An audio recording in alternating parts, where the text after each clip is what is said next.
I bid you welcome to Magpie Stories. I hope you have a pleasant time listening. If you enjoy and like this tale, please consider leaving a like and subscribing. Tom is at the funeral of his cousin. He knows something about Edward's death, something he cannot face. Magpie Stories proudly presents Last Respects. The coffin was passing, polished, and carrying its small cargo. Edward had been barely 12.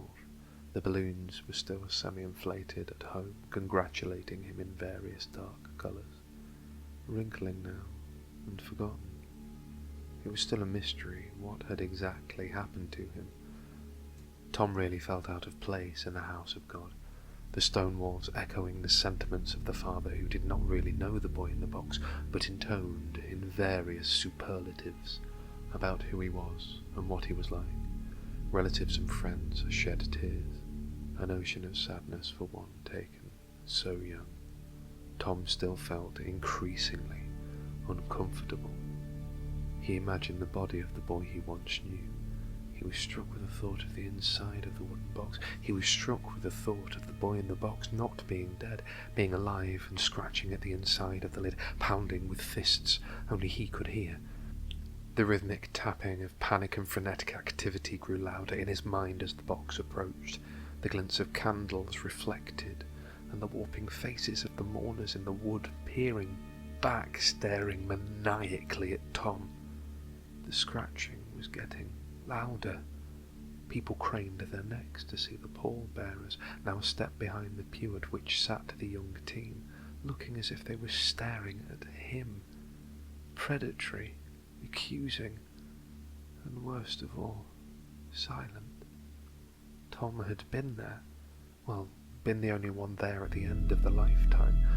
The one who he could not say, did not want to say. It was still a mystery as to what happened, at least to those who had not seen.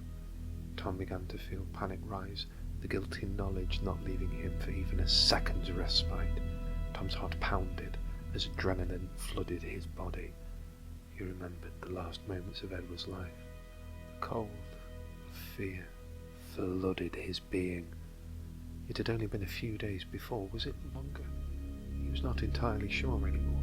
It hounded his memory, making the days blur into one long stretch of time, not delineated with the usual circadian patterns of day and night. "Shut up, you miserable faggot!" Words that were designed only to hurt filled the space of the bathroom. A smaller boy looked nervously from the urinal and slowly edged away. Memories of being told by his mother to always wash his hands forgotten. The drive for survival kicking in. One look at the speaker made him know that telling a teacher was not an option. He scuttled away, hoping that he would be too insignificant to be noticed. He willed himself to disappear into the painted wall behind him. A little 11-year-old chameleon. For now it worked. He stumbled through the door, hearing the end of a sentence. "You little shit, or else!" echoed. He half walked, half ran back to his lesson, not wanting to be told off. The sound of something heavy hitting meat resonated, each smack accompanied by the whine of a creature in pain. "Twat!" The noise of heavy suffering, a cry then repeated. The boy's body was racked with pain, his mind an emotional mess. Not one person believed him. Even his parents did not believe him. His own cousin would not behave that way. A chorus of "liar" accompanied his complaints. His cousin was not like that. While Tom stared at the box that housed his cousin, boring into it, it had gone too far. The guilt was obvious on his face. If only it had stopped with the screaming. He knew why the coffin was closed and why no one had visited the chapel of rest. He remembered the bathroom, what he had done and allowed to happen. devil that had been inside of him unleashed, and the violence that he had thought was not possible. One person knew what he had done in the large tiled room. They stared through him, into him, seeing and looking. He could feel the waves of guilt from her. His eyes streamed with tears, and that was taken by everyone around him to be a gesture of sadness. This was not that. This was fear. Tom imagined that it had become manifest in the shadows again. He thought he could see a flicker of movement in the gloom, flitting between the grey and black, the small shadow and outline of a girl with long hair. Even in the shadow it looked to be smiling. How can that be possible, to see through the veneer of a shadow? No, no, no! He wailed in conjunction with the box moving past him. He panicked. His mother went to put a comforting arm around him. She thought this was his first encounter with real death, and they had not even had a pet with which to prepare him for this. There had been nothing. He had reacted in no way to anything since the death of Edward. He had been hollow. She knew there was something wrong. She knew he had found his cousin in that awful bathroom, the one now closed and boarded up. She had to throw away the clothes he came home from school in. He had said nothing, but rocked in the shower. He had even thrown his watch away, spattered as it was. The stuff had dried on his forearms, looking like rivulets of freeze-dried coffee. She cursed the school and the paramedics for leaving him covered like a roast that was packed in plastic, ready to be picked up and cooked. Still, through all the shock, he had rocked, but never cried. She had suspected that tears would come now. Her own had come, from the phone call that made her hand feel numb. "It's okay," she crooned through the sorrow. "Get the fuck away from me!" He spat and stood up, banging and clattering, acting as if claustrophobic. He dashed out of the ornate pew into the coffin, nearly sending it spinning slightly down the aisle. He ran to the exit, escaping into the air and the light, and vomited over a headstone, panting. Rage trumped his mother's own despair.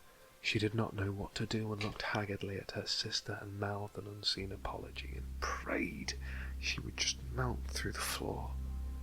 Thomas regretted all the times he and his cousin were in that bathroom. In their own houses, the name-calling and the abuse, the punching and the hitting and the growing hatred. He wished it had all been different, turned out differently. His hate had called something that changed and shifted, but always had the long claws and the animalistic way of moving. The scars that it left on Edward transcended the physical. His soul was marred and marked.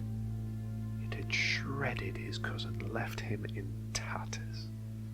If he hadn't hated Edward so much, had not been bullied by him, he would not have freed this being, called it to him. Now it would follow. He was a beacon for things that were unexplained, never to be left alone again. Over time he would accept them.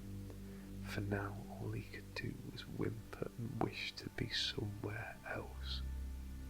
In the shade of the headstone, reeking with bile, long and dangerous fingers traced the stonework, leaving fine veins in the dead monolith, careful to avoid the light. I wish to thank you for listening to Magpie Stories. You'll hear from me again soon.